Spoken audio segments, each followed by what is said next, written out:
నిజముగా విజ్ఞానం పెరిగిపోయిందని మనం విర్రవీగుతున్నాము. We are thinking that science has made నిజంగా విజ్ఞానమే పెరిగి ఉంటే అజ్ఞానం ఉండడానికి అవకాశమే లేదు. Truly speaking, if wisdom has grown, there should not be ఈ ignorance. విజ్ఞానంతో పాటు అజ్ఞానం అంతకంటే అధికంగా పెరిగిపోతుండాలి ఈనాడు. Along with the growth of science, ignorance also is కనుక growing. ఇది సరి అయినటువంటి విజ్ఞానం కాదు. But this is not correct type of knowledge. Light వేస్తే టార్చ్ లైట్ వేస్తే చీకటి ఉంటుందా? If you put on the torch light, can there be darkness there? కాబట్టి టార్చ్ వేసినా చీకటిగా ఉందంటే అది టార్చ్ లో సెల్స్ లేదన్నమాట. If operating the torch, if you get లేక darkness, బల్బు లేదన్నమాట. there is neither bulb ఈ nor బల్బు సెల్స్ రెండు ఉండింటే ఈ విధమైనటువంటి చీకటి రావడానికి అవకాశం లేదు. if there is bulb and cells in the torch, then there would have కనుక been ఈనాటి light. విజ్ఞానం కేవలం స్వార్థము స్వప్రయోజనంతో అభివృద్ధిగా ఉంచుతున్నదే కానీ విశాలమైనటువంటి హృదయంతో పవిత్రమైన భావంతో జగత్ కళ్యాణంతో జరిగేటువంటి యొక్క అభివృద్ధి కానేరదు.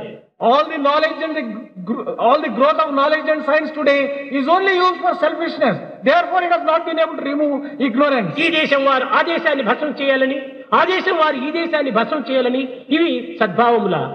One country is trying to destroy another. ఇదే సైన్స్ చేసేటువంటి అభివృద్ధి. Is it that is what science has to ఇదే achieve? సైన్స్ లో ఉన్నటువంటి విజ్ఞానము. Is it the knowledge which science has?